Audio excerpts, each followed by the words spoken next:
हिवाळा म्हटलं की बाजारात आपल्याला ओली हळद, आवळे दिसू लागतात। घरोघरी त्याचे वेगवेगळे प्रकार केले जातात। तर त्यापैकीच एक प्रकार म्हणजे आपण ओल्या हळदीचं लोणचं या ठिकाणी करणार आहोत। हे लोणचं करायला अतिशय सोपं आणि खायला अप्रतिम लागतं। तर चला आपण या रेसिपीला सुरुवात करू। नमस्कार मैत्रिणींनो, कशा आहात? आजच्या व्हिडिओमध्ये आपलं खूप खूप स्वागत। मैत्रिणींनो, आपण जेवत असताना आपल्या ताटामध्ये तोंडी लावण्यासाठी जर काय असेल तर आपल्याला जेवणाचे 4 घास आणखी जादा जातात।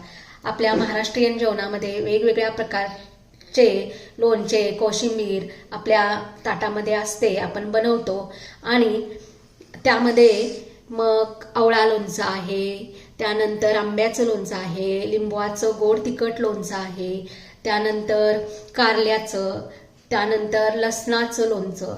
पण मैत्रिणींनो, तुम्हाला माहित आहे का, ओल्या हळदीचं सुद्धा लोणचं बनवलं जातं आणि हिवाळ्यात आपल्याला मार्केटमध्ये ओली हळद मिळते। तर या बहुगुणी हळदीपासून बनवलं जाणारं जे लोणचं आहे ते कशा पद्धतीनं करायचं आणि करण्याची पद्धत ही किती सोपी आहे हे आज मी या व्हिडिओमध्ये दाखवणार आहोत। तर तुम्ही या चॅनलवर नवीन असाल तर चॅनलला सबस्क्राईब करायला विसरू नका। मला बाजारामध्ये ओली हळद मिळालेली आहे आणि मी ती 200 ग्रॅम आणलेली आहे। त्याचबरोबर ताज्या हिरव्या मिरच्या मी 10 ते 12 घेतलेल्या आहेत। त्याचबरोबर 10 ते 12 लसूण पाकळ्या घेतलेल्या आहेत। तर आपण या ठिकाणी आपल्या व्हिडिओला सुरुवात करत आहोत। जेव्हा बाजारातून मी ही हळद आणली तेव्हा ती स्वच्छ धुवून कोरडी करायला ठेवली। त्यानंतर एका कॉटनच्या कपड्याने ती असे एकदम सुकवून त्याचं जो ओलसरपणा आहे तो पूर्णपणे मी काढून टाकलेला आहे। त्याचबरोबर या ठिकाणी लसूण पाकळ्या मी सोलून घेतलेल्या आहेत आणि ह्या ज्या हिरव्या मिरच्या आहेत त्या धुवून कोरड्या केल्यानंतरच त्याची देठं काढायची आहेत। अन्यथा अगोदर जर तुम्ही देठं काढली तर आतमध्ये पाणी जाऊ शकतं आणि लोणचं मग खराब होऊ शकतं। मिरच्या ह्या नेहमी कडकडीतच असाव्या लागतात। तर आपण या ठिकाणी आता ही जी कोरडी करून घेतलेली हळद आहे ती आपल्याला सुरीच्या साहाय्यानं त्याच्यावरची साल या ठिकाणी काढायची आहे। इथे आपण हळदीच्या वरची जी साल आहे ती सुरीनीच काढून घ्यायची आहे। याला बटाटा सोलण्याने नाही काढायची आहे, कारण त्याला धार जास्त असते आणि या हळकुंडाचा गाभा जास्त जाऊ शकतो। तर येथे आपण ही जी हळकुंडाची साल आहे ती काढून स्वच्छ करून घेतलेली आहे, त्या ठिकाणी बघू शकता। आता या ठिकाणी आपण काय करणार आहे, ही जी हळकुंड आहे ती तुम्हाला जेवढ्या साईजची पाहिजे तेवढ्या साईजची या ठिकाणी कट करून घ्यायची आहेत। तुम्हाला जर मोठ्या फोडी पाहिजे असतील तर मोठ्या घ्या किंवा अगदी पातळ फोडी पाहिजे असतील तर पातळ करून घ्या। तर मी असे याचे उभे काप करून घेत आहे। एवढे लांब काप नको असतील आणि छोटे हवे असतील तर यामध्ये पुन्हा तुम्ही छोटे असे करू शकता। हळदीचे काप करून झाल्यानंतर आपण मिरचीचे सुद्धा छोटे छोटे तुकडे करून घेणार आहोत। मी या साईजचे तुकडे करून घेतलेले आहेत। तुम्हाला ज्या साईजचे लागतील त्या साईजचे तुम्ही करून घ्या। इथे आपली हळद चिरून झालेली आहे, मिरच्याचे काप करून झालेले आहेत आणि लसूण सोलून झालेला आहे। आता या लोणच्यासाठी लागणारा मसाला तयार करायचा आहे। गॅसवर एक मी कढई ठेवलेली आहे, त्यामध्ये मी या ठिकाणी 2 चमचा बडीशेप घातलेली आहे, 1 चमचा जिरं घातलेली आहे, पाऊण चमचा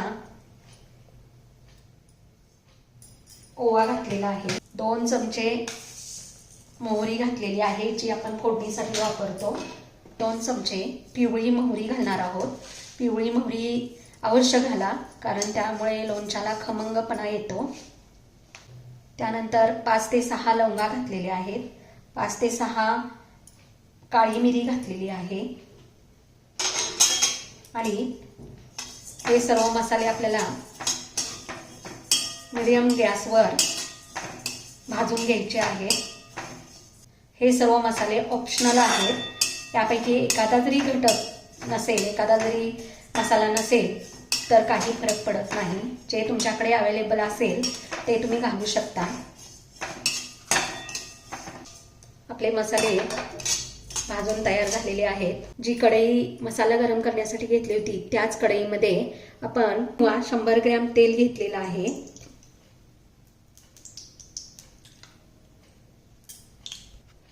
हे तेल आपण अगदी धूर निघेपर्यंत गरम करून घ्यायचं आहे. ते आपण मगाशी जो मसाला भाजून घेतलेला आहे तो थंड झालेला आहे. तो या मिक्सरच्या भांड्यात मी घालून घेत आहे. या मसाल्यामध्ये 1 चमचा हळद, त्यानंतर 2 चमचे काश्मीरी मिरची पावडर, लाल मिरची पावडर, अर्धा चमचा हिंग. हा मसाला इथे आपण बारीक करून घेऊया. आपण सर्व मसाल्यांची अशी जाडसर पेस्ट करून घेतलेली आहे. अगदी कडकडीत असं तेल गरम करायला ठेवलेलं होतं. ते तेल गरम करून गार झालेलं आहे. कुठल्याही प्रकारचं लोणचं करत असताना कडक तेलामध्ये कधीही परतायचं नाही. त्याच्यासाठी एकदम थंड किंवा गार करूनच घ्यायचं आहे. तर या ठिकाणी हे जे मी तेल घेतलेलं आहे हे आपण जे जेवणासाठी रोज वापरतो तेच तेल आहे. तुम्हाला तिळाचे किंवा मोहरीचे तेल वापरायचं असेल तर तुम्ही वापरू शकता. या तेलामध्ये आपण जी हळद चिरून तुकडे करून घेतलेली आहे त्याचे काप घालायचे आहेत.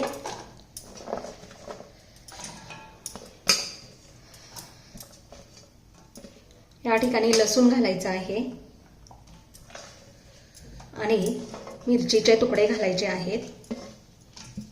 तेलामध्ये हळद, मिरची, लसूण घातल्यानंतर जी पूड करून जाडसर पूड करून घेतलेली आहे ती आपण यामध्ये घालायची आहे.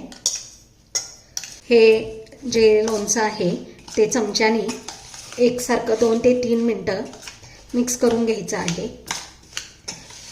मिक्स केलेल्या लोणच्यामध्ये आपण अर्ध्या लिंबाचा रस घालायचा आहे आणि पुन्हा ते सर्व मिश्रण एकजीव करून घ्यायचं आहे.